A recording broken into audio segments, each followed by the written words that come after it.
नमस्कार, मैं श्वेता वर्मा अपने YouTube चैनल में आप लोगों का स्वागत करती हूँ। आज की हमारी चर्चा का विषय है अर्धवर्ण, जिसे हम कहते हैं आधे वर्ण यानी आधा व्यंजन।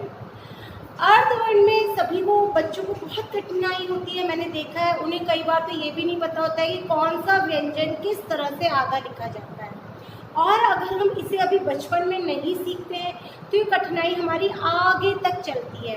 इसलिए हमें इस आधे व्यंजन को अभी सीख लेना, बचपन में ही सीख लेना बहुत ज़रूरी होता है, ताकि हमारे मस्तिष्क में ठीक तरह से ये बैठ जाए और हमारी जो त्रुटियाँ होती हैं वे ना हो। तो हमें धैर्य से समझनी होगी और वीडियो को शुरू से अंत तक अवश्य देखिएगा, जिससे आपको अर्थवर्ण का पूरा जो विस्तार है से समझ में आए। सबसे पहले देखिए मैं बताऊंगी आपको कि आधे वर्ण को हम लिखते कैसे हैं, क्योंकि कुछ व्यंजन होते हैं खड़ी पाई वाले होते हैं, कुछ व्यंजन गुंडी वाले होते हैं, कुछ व्यंजन गोल व्यंजन होते हैं। तो हर व्यंजन को लिखने का तरीका अलग होता है, वो आपको पता होना चाहिए। अब देखिए सबसे पहले मैं आपको बताती हूँ खड़ी पाई वाले व्यंजनों को हम कैसे लिखते हैं। खड़ी पाई वाले व्यंजन हमारे कौन से होते हैं?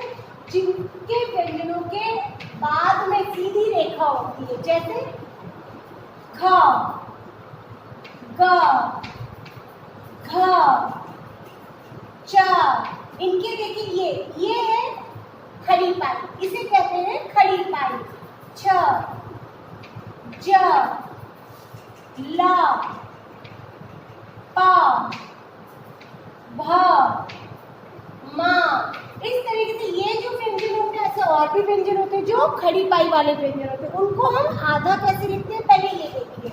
इनकी क्या करते हैं बच्चों, हम बस एक खड़ी पाई हटा देते हैं। ये हम खड़ी पाई इन व्यंजनों की हम हटा देते हैं और इस तरीके से ये व्यंजन आधे लिखे जाते हैं।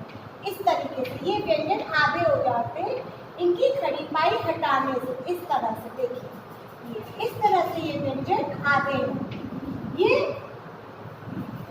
ये इस तरह से आधे व्यंजन लिखे जाते हैं। अब देखिए आते हैं हमारे घुंडी वाले व्यंजन। घुंडी वाले व्यंजन कैसे होते हैं? देखिए घुंडी वाले व्यंजन, घुंडी वाले व्यंजन हमारे होते हैं एक तो क और फ, दोनों की बनावट लगभग एक जैसी ही है। इसमें थोड़ा सा ये फर्क होता है, लेकिन इसको देखिए हम कैसे लिखते हैं। घुंडी वाले व्यंजनों की हम क्या करते हैं, घुंडी हटाते हैं। ये जो गोलाई जो जा रही है नीचे की तरफ, हम इनको हटा देते हैं। तो इसको हम कैसे करते हैं, देखिए इनको हम इस तरीके से लिखते हैं, ऐसे। ये है घुंडी वाला व्यंजन क और फ। इसका क का आधा रूप ये होता है और फ का आधा रूप इस तरीके से। दोनों एक जैसे लिखने में, तो दोनों का आधा रूप भी एक जैसा ही होता है। और फिर होते हैं गोल व्यंजन। गोल व्यंजन जो होते हैं, जैसे गोल वाले व्यंजन जिनके नीचे से गोलाई होती है, गोल व्यंजन जो नीचे से गोल होते हैं, जैसे ट, ठ, ड, ढ। ये व्यंजन गोल व्यंजन है। इनको हम किस तरीके से लिखेंगे, देखिए इनको हम आधा नहीं कर सकते। अब इसको ट को हम ऐसे नहीं लिख सकते, ठ को हम ऐसे नहीं लिख सकते। इनको हम आधा किस तरीके से लिखेंगे ये समझिए। इनको बच्चों हम आधा लिखते हैं इस प्रकार से। इसके नीचे हम हलंत लगाते हैं। हलंत लगाकर इन व्यंजनों को आधा दर्शाया जाता है, एक टेढ़ी रेखा इस तरीके से। ये देखिए, ये इनके नीचे हम हलंत लगाते हैं, तब ये व्यंजन हमारे आधे बनते हैं इस तरीके से, ये ऐसे। ठीक है, फिर देखिए अब ये तो हमने सीख लिए कि इन व्यंजनों को आधा हम कैसे लिखते हैं। अब देखिए र सबसे शरारती व्यंजन है। र जो है वो शरारती व्यंजन है, नटखट व्यंजन है। क्यों? क्योंकि र का रूप एक जैसा नहीं रहता है, बदल जाता है। लेकिन कैसे बदलता है वो देखिए, कि देखिए जैसे कक्षा में कुछ बच्चे शरारत करते हैं ना, वो किसी की नहीं सुनते, ऐसे र किसी की नहीं सुनता है। र शरारती व्यंजन है। अब देखिए र को हम कैसे लिखते हैं। र अगर आधे र की ध्वनि अपने बाद वाले वाले व्यंजन से पहले आ रही है, पूरे व्यंजन से पहले र की ध्वनि आ रही है।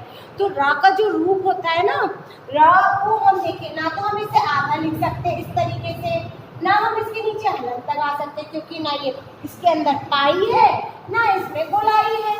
तो हम क्या करते हैं, र को फिर बाद वाले व्यंजन के ऊपर इस तरह से लगाते हैं जिसे हम रेफ भी बोलते हैं। और र की ध्वनि अगर किसी उसके व्यंजन से पहले जिस व्यंजन की आधी ध्वनि आ रही है और उसके बाद में र की ध्वनि आ रही है, तो र का जो रूप होता है पदेन रूप, जिसे पदेन रूप कहते हैं, तिरछी रेखा, वो अपने से पहले वाले व्यंजन के पैरों पर लगती है। पदेन मतलब पद मतलब पैर। मैंने पहले भी वीडियोस बनाई थी रेफ और पदेन पर, आप वो भी मेरे यूट्यूब चैनल पर देख सकते हैं, मैं उनके लिंक अपलोड कर दूंगी। तो रेफ और पदेन वहाँ से भी आपको अच्छे से समझ में आ जाएगा। रेफ कब लगता है, जब आधे र की ध्वनि सुनाई देती है और अपने बाद वाले व्यंजन यानी पूरे व्यंजन से छूकर र की ध्वनि आती है, तब उस व्यंजन के ऊपर रेफ लगता है। और इस तरह रेफ र का रूप कब लगता है, जब आधे व्यंजन के बाद में पूरे र की ध्वनि आती है। तो जो आधा व्यंजन जो है उसके नीचे हम इस तरह से र का प्रयोग करते हैं। अब देखिए जैसे ये वाले र का रूप प्रयोग हम कैसे करेंगे, जैसे मान लीजिए कर्म, कर्म, माँ की से पहले र की ध्वनि आ रही है तो हम माँ के ऊपर लगाएंगे रेफ, कर्म, इस तरह से। आदर्श, आदर्श, श से पहले र की ध्वनि आ रही है तो हम श के ऊपर रेफ लगाएंगे इस तरह से।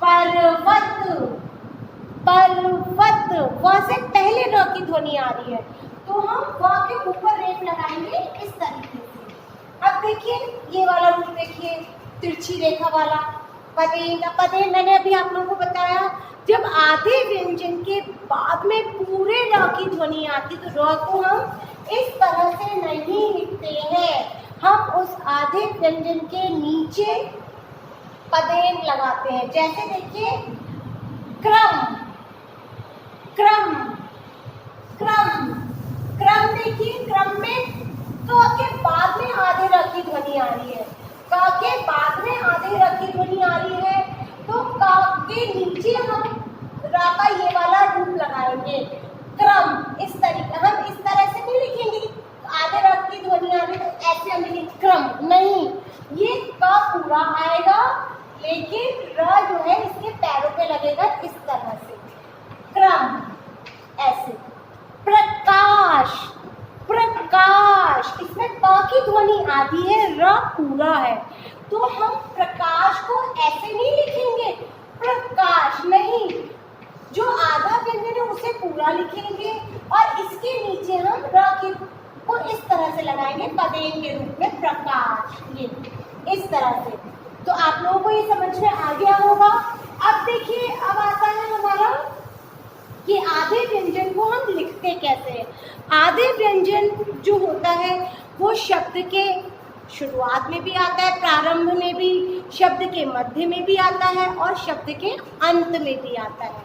जैसे देखिए मैं आपको समझाती हूँ, क्योंकि, क्योंकि, अब देखिए क्योंकि का स्टार्टिंग में आ रहा है, प्रारंभ में आ रहा है, आधा का बनाया क्योंकि इस तरीके से लिखा, क्यारी, ऐसे देखिए इस तरीके से ये शब्द के शुरुआत में आया। अब देखिए अगर शब्द के मध्य में आता है, शब्द के अगर मध्य में आता है तो हम कैसे लिखेंगे, जैसे वाक्य, वाक्य, तो क बीच में आधा और य, वाक्य, इस तरह से।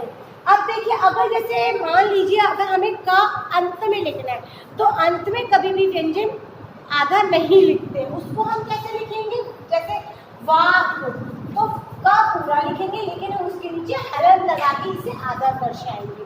जब व्यंजन के नीचे हलंत लग जाता है स्वर रहित व्यंजन हो जाता है, वो आधा होता है।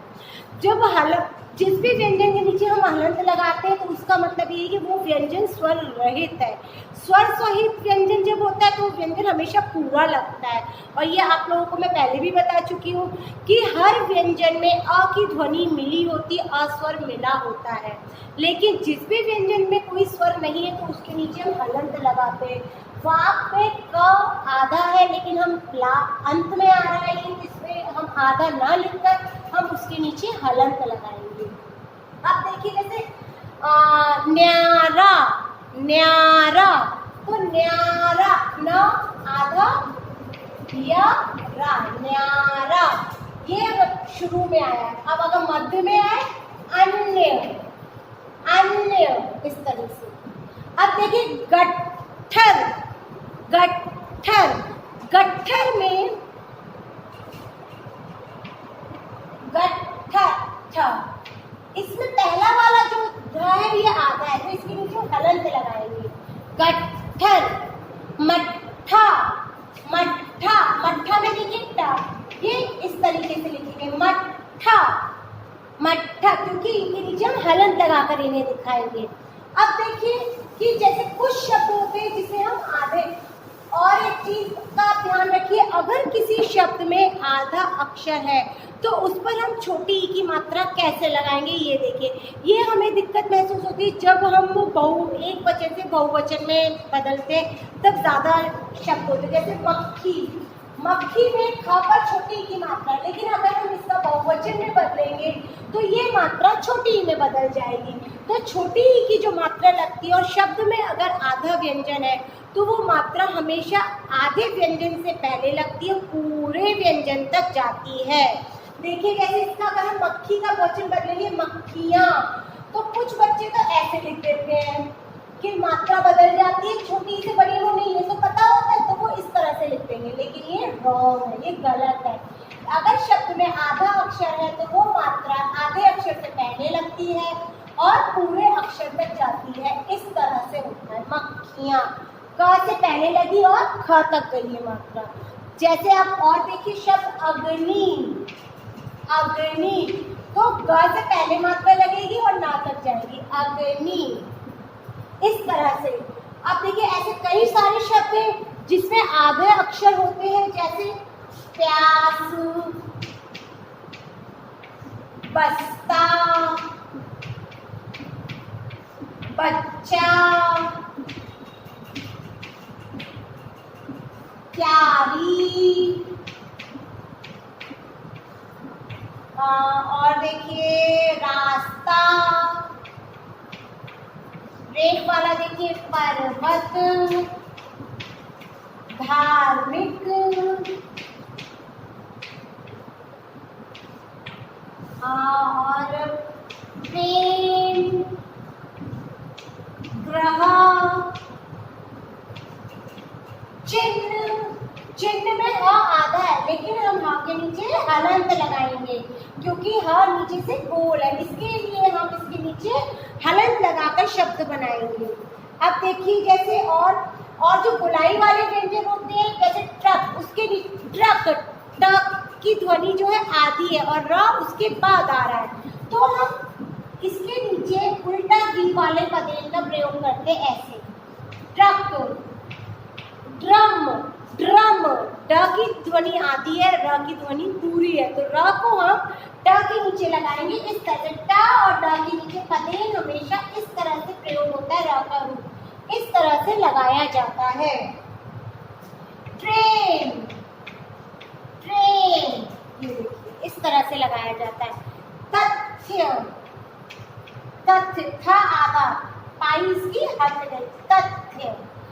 और फिर देखिए और आता है सूर्य, सूर्य, इस तरह से जितने भी आधे व्यंजन होते हैं हम उनको अलग अलग तरह से लिखते हैं। खड़ी पाई वाले व्यंजनों में हम उनकी पाई हटाकर लिखते हैं और वैसे वाले जो व्यंजन होते हैं गोल वाले व्यंजन, उनके नीचे हम हलंत लगाकर उनका प्रयोग करते हैं। तो इस तरीके से हमें आधे व्यंजनों को अच्छे से अभी समझ लेना चाहिए ताकि हमारे आगे तक ये गलती ना उम्मीद करती हूँ कि अर्धवर्ण आपको अच्छे से समझ में आ गया होगा और इनका आप अभ्यास अवश्य कीजिएगा, तभी आप इसको विस्तार से समझ पाएंगे। अगली वीडियो में फिर मिलते हैं, तब तक के लिए नमस्कार। सीखते रहिए, सिखाते रहिए।